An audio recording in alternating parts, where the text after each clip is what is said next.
everybody, it's Bourbon Bill, and tonight, a very special episode. That's right, we're talking Blantons versus John J Bowman. Which one is better? Stay tuned to find out.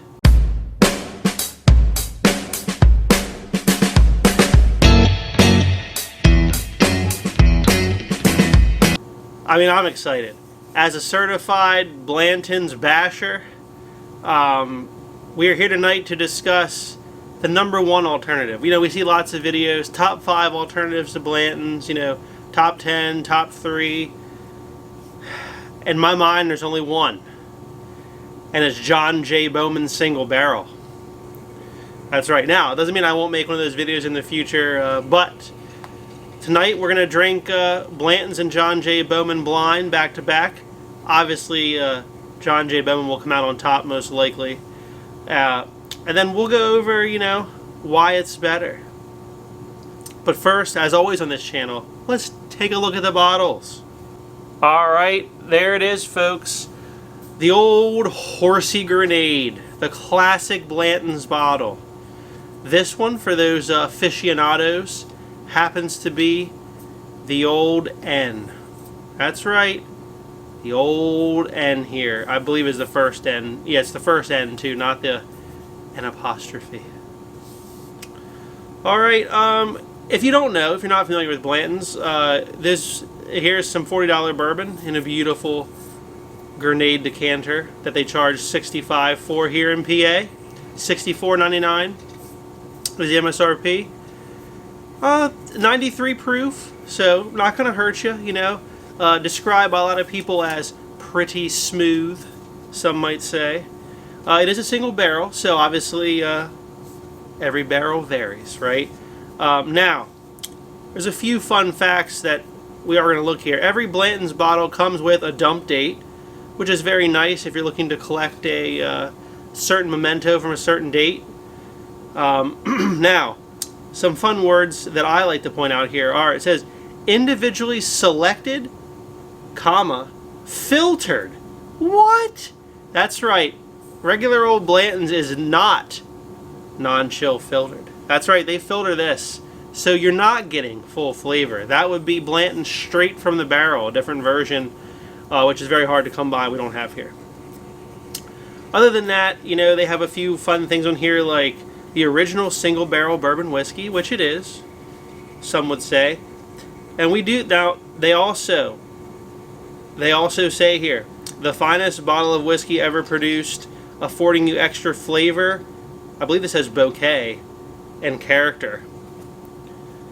Now look, those that love their whiskey and are into whiskey, Blanton's is far from the most flavorful bourbon you're ever going to have. So I think that statement's kind of funny. But Blanton's can be enjoyable in the right circumstances. So that's as much as we're going to bash on it. But if you can get it for MSRP and you don't have it, certainly try it. It's worth a pickup. Great, like I said, great bottle. Great bottle. Can't beat the bottle. All right. Now, on to one of my personal favorites in Bourbon Bill's collection. That's right. None other than John J Bowman Single Barrel. Not only does it say John J Bowman right here, but it says Bowman Brothers right here on my shirt. That's right. Got this shirt at the Bowman Brothers Distillery in Fredericksburg, Virginia. If you're looking to make a stop, I would highly suggest you do. I mean, I know the horsey grenade has the fancy toppers and the grenade-shaped bottle, but this bottle's kind of nice too. You know, it's a more unique, smoother, sleeker bottle. We even have a picture of old John J Bowman with a spyglass there in the back. If you didn't know, Bowman Distillery uses Buffalo Trace distillate and then they age it in Virginia. So, this is actually Buffalo Trace distillate. So let that sink in. It's actually Blanton's, right? But aged in Virginia instead of Kentucky, and coming in at 100 proof. Now, like Blanton's, it's also a single barrel, meaning your results may vary. But I have not had a bad one of these, I will say. I will say that. So, that is why when everyone talks about what's the best alternative to Blanton's, the overall answer is always John J Bowman. And it's the best alternative because it's generally better. Coming in at, the full 100 proof. Also, get this, folks, the price. $49.99 is the MSRP on this bottle.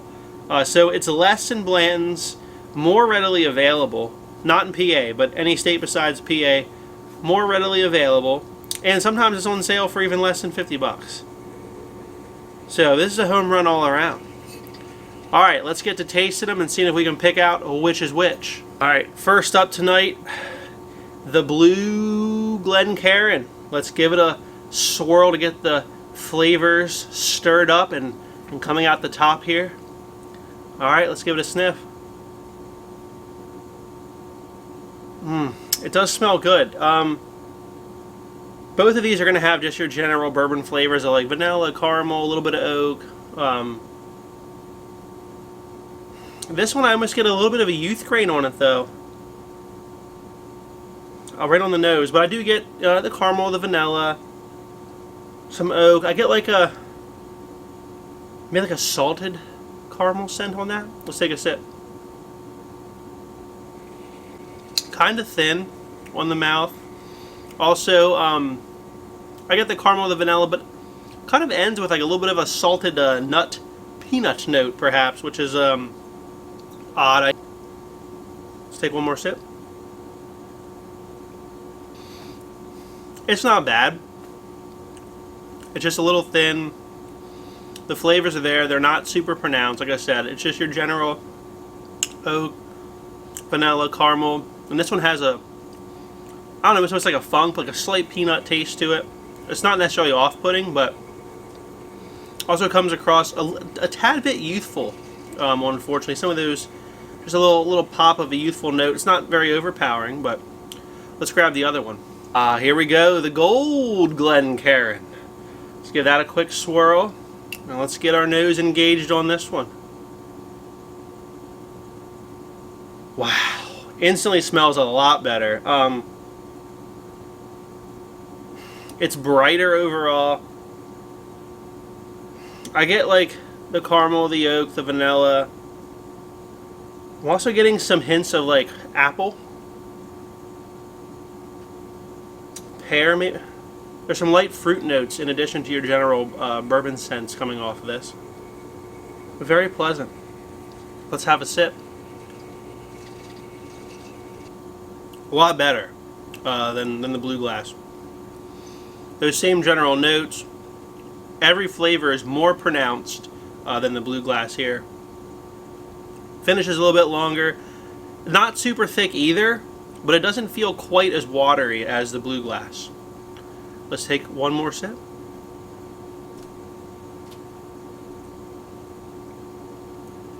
You just get a lot of caramel and vanilla on this. Good bit of heat settles in. Some light fruit notes right initially, and then it fades to some oak. Tastes a little bit older. I don't get any of the youth notes that I got on this. A little bit of spice on this. So, Gold Glass wins for me tonight. Clearly, it's going to be John J Bowman, but let me get the answer key and we'll let you know. All right, we got the answer key here. The Blue Glass, second place, Blantons. Called it from the start before I even tasted them. The winner tonight was a Gold Glass, John J Bowman. Now, we said the Gold Glass was a little bit, spicier, hotter. Of course, it's 100 proof. Also, I forgot to mention, copper distilled. I mean, there's a little bit of that copper pot still spice on there. Believe me, the flavors are close. They both do kind of the general bourbon flavor very well, but the John J Bowman rocks it. The extra extra 7 proof points above Blanton's on this one, as well as just that addition of a little bit of apple and pear and other citrus notes right up front, and then the addition of just stronger caramel and vanilla flavors elevate this above Blanton's. And the fact that it's cheaper than Blanton's, again, leads me to believe Blanton's is kind of overpriced, even at MSRP. And it's crazy that people pay you know, upwards of $100 a bottle or more for Blantons. Don't do that. If you haven't had it, try a Port a Bar. But again, this is your better option all day long. Now, wouldn't be Bourbon Bill's channel if we didn't have a little something extra for you. That's right, Isaac Bowman, the other brother to good old John J. We have Isaac Bowman port finished. So if you are a fan of the old port finished bourbons, then this one's for you. Now, this one comes in at 92 proof, so a little bit lighter, you know. It's actually 1 proof point lower than Blanton's.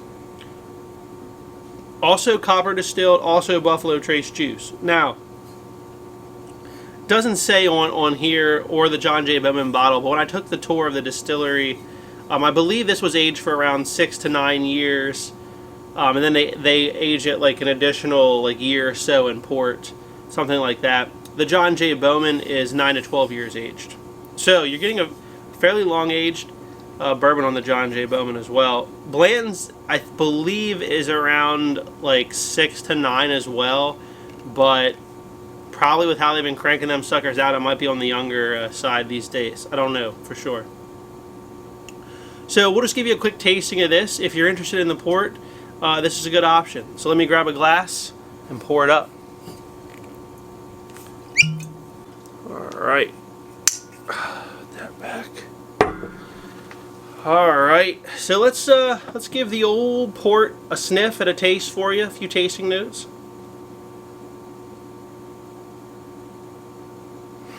Very, very deep caramel and vanilla on this, with just a heavy port influence on top. It's like a red fruit version of the John J Bowman that we just drank. A lot of red fruits coming from the port, obviously. Very pleasant nose. Let's take a sip. Just your general vanilla caramel, a little bit of oak flavor, with a layering of the red fruits and the port on top. Very well balanced. Doesn't drink like port wine. You know, the port does not overpower it. It's a very, very well done port influence on this. So, if you like port, pick up an Isaac Bowman. If you like Blanton's, stop buying it and go buy John J Bowman. It's better. If you like Blanton's, having a hard time finding it, go buy yourself the John J Bowman. You will not be disappointed. And it really is truly the best Blanton's alternative. It's the same juice, aged longer, 7 proof points higher, and $15 cheaper. If you like what you saw tonight, please like, comment, and subscribe, and have a great evening, everybody.